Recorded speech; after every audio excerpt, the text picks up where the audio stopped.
Après le premier âge du soleil, il restait des hommes, les Edain, amis des elfes contre Morgoth dans la guerre des joyaux.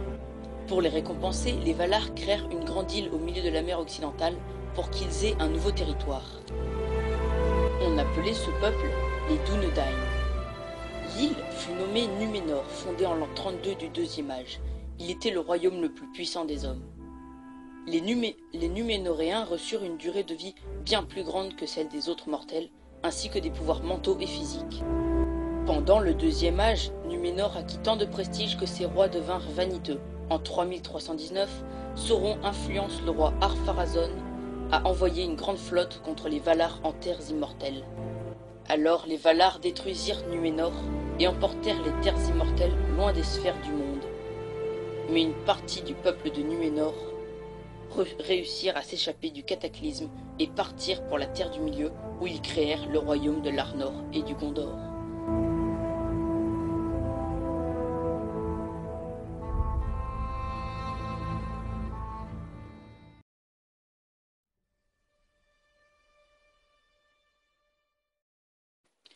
Les habitants de ce territoire sont des Numénoréens. Ils avaient une longue vie et des pouvoirs mentaux accrus. Le premier roi de ce peuple fut Elros, frère d'Elrond qui avait choisi la voie des hommes. Les Numénoréens ont un amour ardent de la mer et de la navigation, ce pourquoi ils voyagèrent dans le monde entier, sauf les terres immortelles qui leur étaient interdites.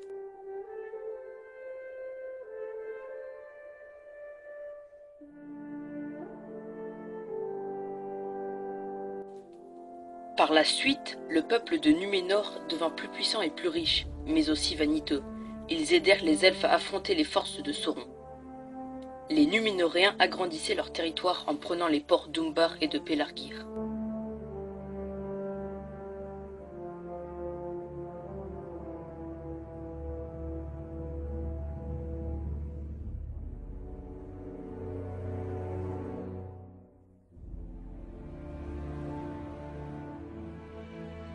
En 3262, l'armée de Numénor se rendit au Mordor et assiégea Sauron dans sa tour sombre. Sauron décida alors de se rendre. Il fut enchaîné dans la tour du roi de Numénor, mais par la ruse, Sauron corrompit les cœurs des Numénoréens et les incitèrent à affronter les Valar. Ce qui commit la perte de Numénor et une haine féroce contre Sauron.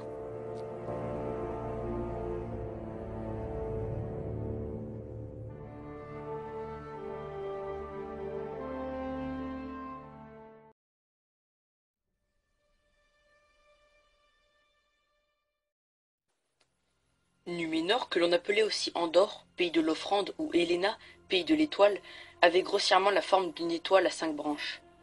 Il mesurait environ 400 km de large au plus étroit et 800 au plus large, et était divisé en 6 régions.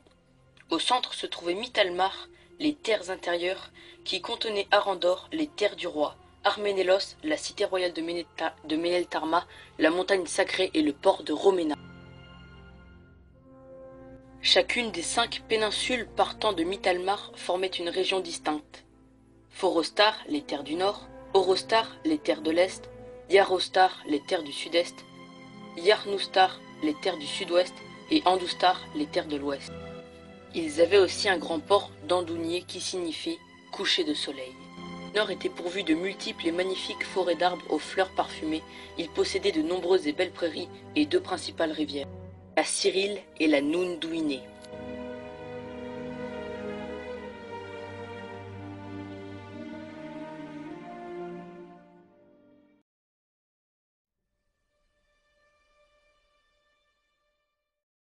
Le peuple de Núménor avait plusieurs rois.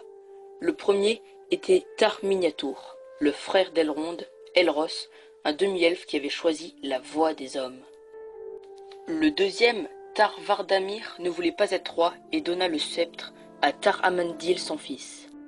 Puis vint Tar-Elendil, Tar-Méneldil, Tar-Aldarion, Tar-Ankalimé, Tar-Andrion, Tar-Sourion,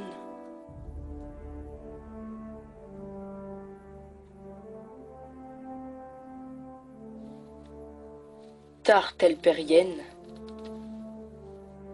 Tar Minas, Tar Kiryantan, Tar Atanamir, Tar Ankelimon, Tar Telemaïté, Tar Vanimelde, Tar Alkeren, Tar Kalmakil, Tar Ardamin, Ar Adunakor, Tar Zimarton, Ar Sakaltor, Ar Gimilzor, Tar Palantir et Ar Pharazôn. Vint ensuite Elendil, Isildur et Anarion.